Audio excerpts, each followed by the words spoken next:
Yes, so Fracas More Fire, we for we media, we right up in here. Yeah, real quickly, the other day, Yambaba, the comedian, posted that the Industry Merit Award was given to RMD, Richard Moffett Damager, ahead of Peter Doche, Bomane Ludoku, Kanayo O Kanayo, and other Nkemowo and other great actors. So most people infer that maybe it happened because these were Igbos and they try to discriminate against Igbos. I don't know, but really, the truth of the matter, in my opinion, is RMD is a great actor.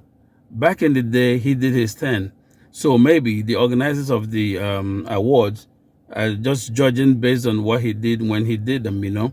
And also, you cannot tell the organizers who to give the awards to.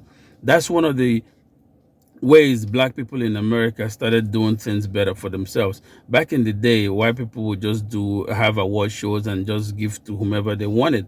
Blacks were just in the dark. So black people started, Mr. Johnson started a black entertainment television, BET, and Jet magazine started publishing on Jet black women. Ebony magazine started publishing on the beauty of blackness. And before you know it, everything just changed.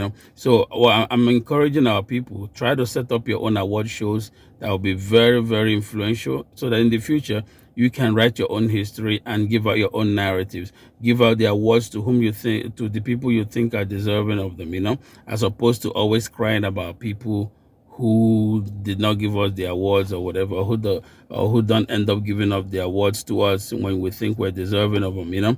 So, Biko, make we use this as encouragement so we can all come together, work harder, so we can get things going for ourselves. We cannot keep crying and crying all the time about who's deserving and who's not. I sent a message to Yan Baba. I said, Bobo, let's create an award show. That will be matching up with the Industry Merit Awards.